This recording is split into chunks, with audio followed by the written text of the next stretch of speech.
Hello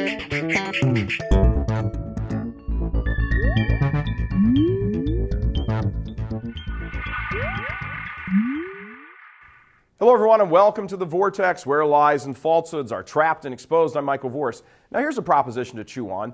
All the disciplines that we call sciences, physical, political, social, are nothing else than mere arbitrary classifications of human understanding. Man, in his intellectual weakness, makes a distinction of what is united in God. And since all of these fold in on each other within the simple unity of God, theology, therefore, becomes the queen of all disciplines because only theology explores the unity of all at its source.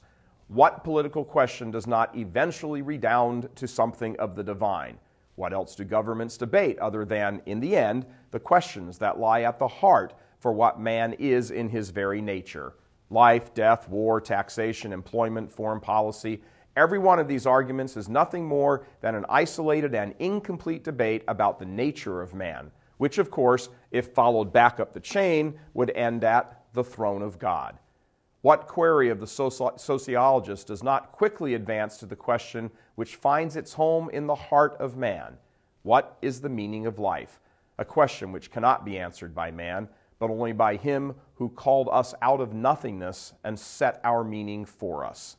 Even as our natural scientists gaze out into the universe or peer down through an intensely magnified minuscule section of it, the farthest their answers can lead them is to answer the question, how?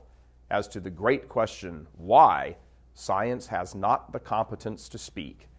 He who knows God and studies his ways is he who knows the universe and the heart of man. For within the heart of man lies an entirely different order of existence, abiding in the physical, sensible world, but as far beyond the material as that darkness that exists between the stars. You're aware of it, but you can't fathom it.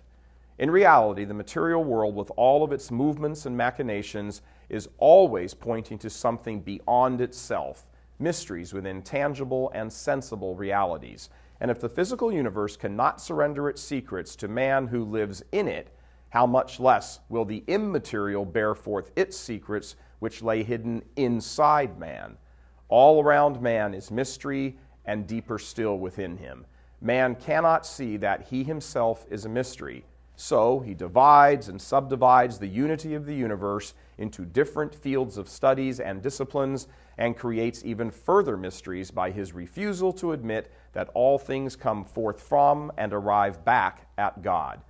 Sin dims the intellect, and grace lifts man to his supernatural end. This truth is the end of all unknowns. The more man refuses to acknowledge it, the deeper into sin he plunges, and the greater the mystery of grace appears to him. So, knowing deep within his own being that he is lost, he writhes about, computing mathematical formulas and projecting into the deep of space, and setting off on great explorations of the human cell, completely blind to the most simple of all truths, that it is the logic of God that makes mathematics possible, and the darkness of space and all its wonders is nothing except ripples in time from God whispering, "Let there be." And the life force that gives motion to the cell is the breath of God himself. The science that unifies the deep of space with calculus and the mitochondria inside the cell is theology.